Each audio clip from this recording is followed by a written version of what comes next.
Alrighty, hi, I'm Olivia Podorowski and I am responding to the discussion post. Starting off with question number 1, how can societies with deep political, cultural, or ideological divides make meaningful progress toward a more just and equitable future?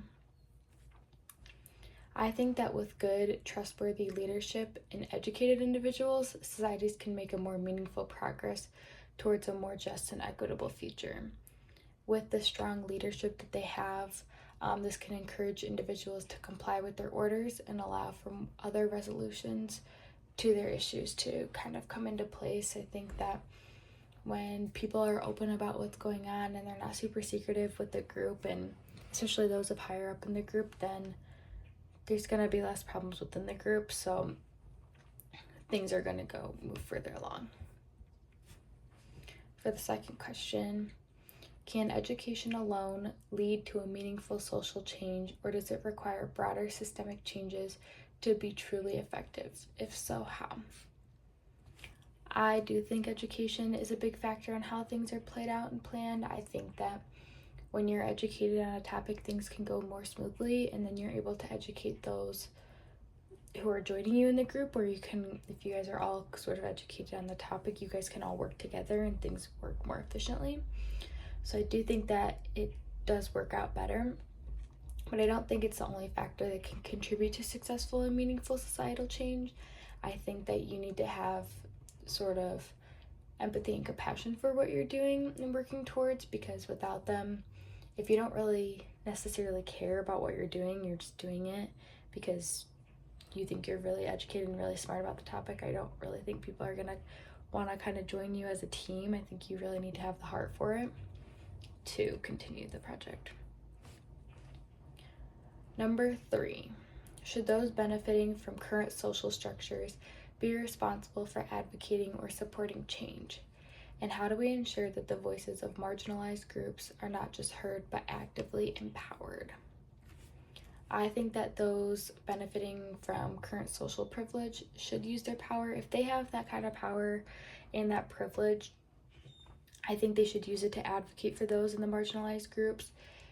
And by this, having someone that high up or with that much privilege kind of looking towards and advocating those that are underprivileged and part of those marginalized groups, it then brings awareness to those kind of things. So then not only will those voices be heard, but changes will actually begin to take place and more people will be involved, the group will get bigger, and so on.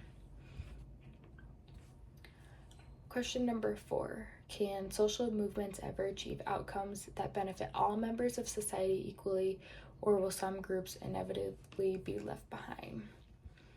I think that with any group trying to resolve an issue, there's always going to be somebody that disagrees in one way or another, or multiple ideas are coming together and they're not always working together. So I don't necessarily think that everybody's going to be happy or necessarily 100% agree with what's going on.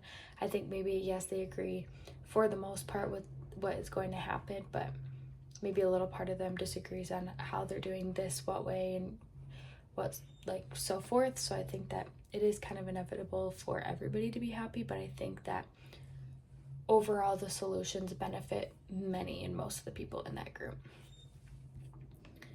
And lastly, question 5, do you think real social progress requires disruption and conflict, or can it be achieved through peaceful means and consensus building? I think that real social progress can be achieved through peaceful discussion. However, when others begin to disagree or the problem becomes much larger and higher up individuals need to intervene, things can become disruptive. When it's a more local kind of social change, I think that it does not need to be disruptive and harmful at all. I think that simple discussions and arguments can be had or whatever. But when it's brought up to higher individuals and it becomes a very much larger group, I think then it can get quite disruptive because you have many different ideas and brains kind of coming at each other, so then it can get kind of messy. But overall, you guys are all working towards a change, so I think everybody should just kind of work together and figure it out. And that is my discussion.